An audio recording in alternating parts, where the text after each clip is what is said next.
Hey, my name is Justin Schenck, and today I'm going to share with you the 5 ways to guarantee the growth of your podcast, right? But I want to begin by telling you a little warning here. This is not a hack. What I'm about to share with you takes work and consistency. And so if you're looking for some sort of hack, pay some money, hack the system, this talk isn't for you. But if you're willing to put in the work, consistent work to grow your show, then this is absolutely 100% for you. And as a matter of fact, this is proven to help podcasters all over the world double, triple, and even 10x their audience. I've shared this at PodFest and many other places, and it is absolutely a proven way to grow your show. Now, before we get into the 5 ways, the most important thing you guys need to know is to make sure that your branding is on point. I see so many podcasters, they come to me and say, Justin, my show isn't growing. And I look at their show name and it doesn't tell their audience what the show is about. And so they're really lost right from the beginning. If the title of your book doesn't tell the people what's in the book, then you're not going to sell the book. If the title of your podcast doesn't tell people what to expect once they get into the show, your podcast isn't going to take off. So the first thing is you want to ask yourself this question: does my show tell individuals, or does my title tell individuals what the show is all about?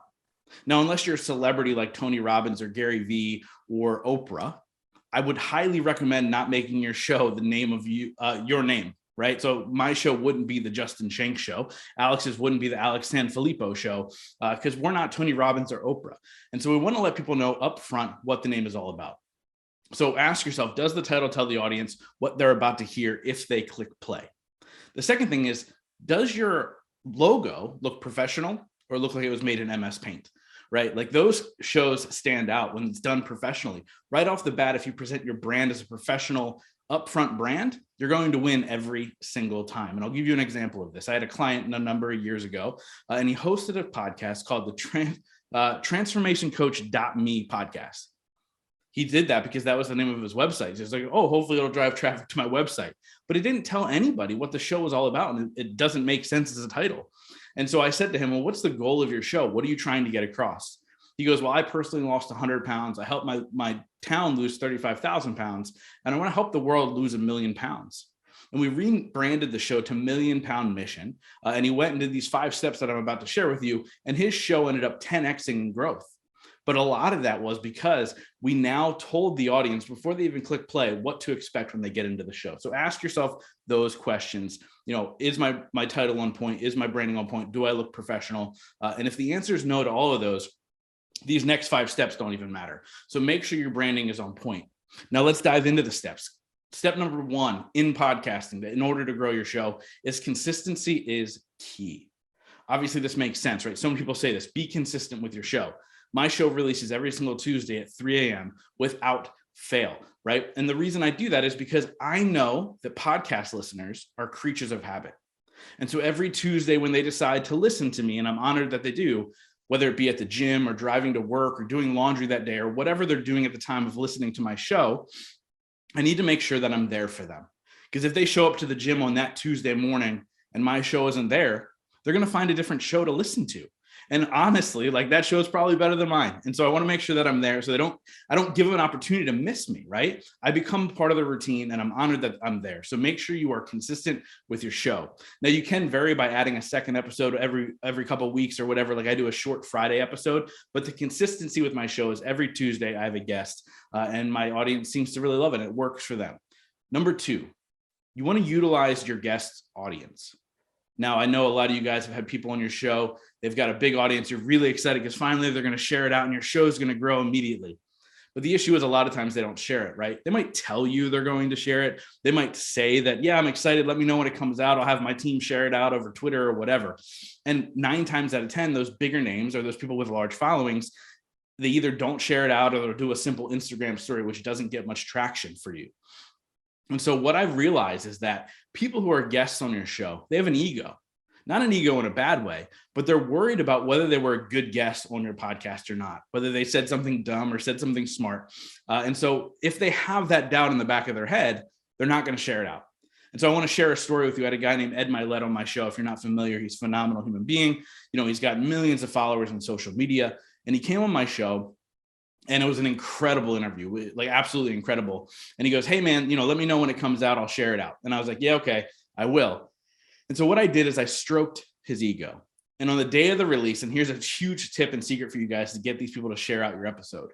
On the day of the release, I send them an email, and the subject line is, your episode's live.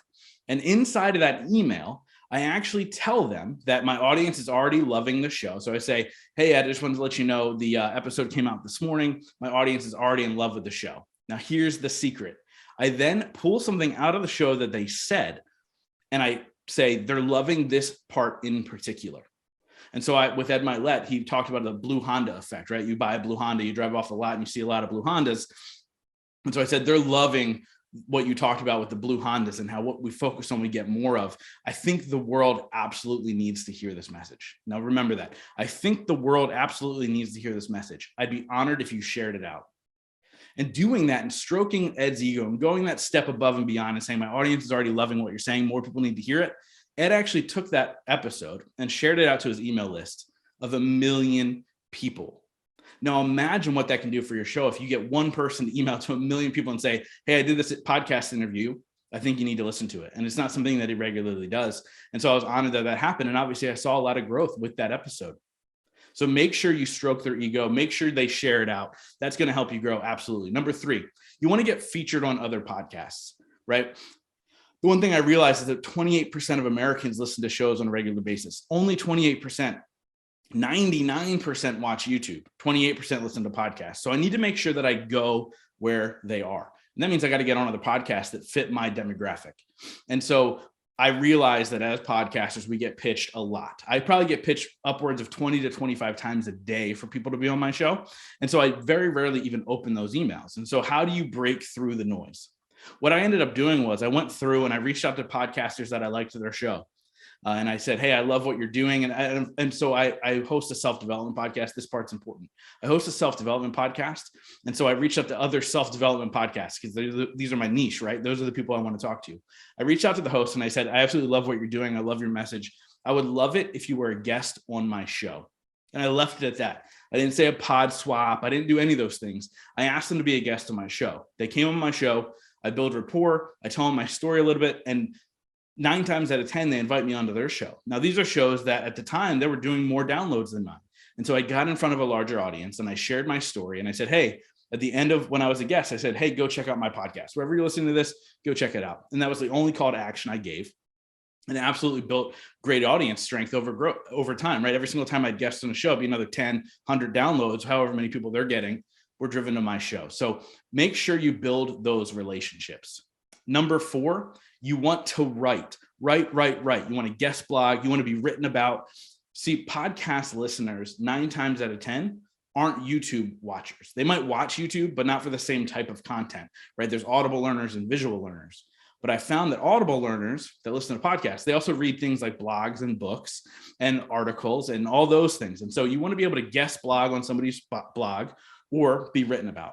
And by guest blog, I mean, reach out to somebody who writes about your niche for your podcast and say, hey, I'd love to offer some value and be a guest writer. And a lot of times these bloggers are looking for people to write for them because it becomes very exhausting to write a new blog every single day.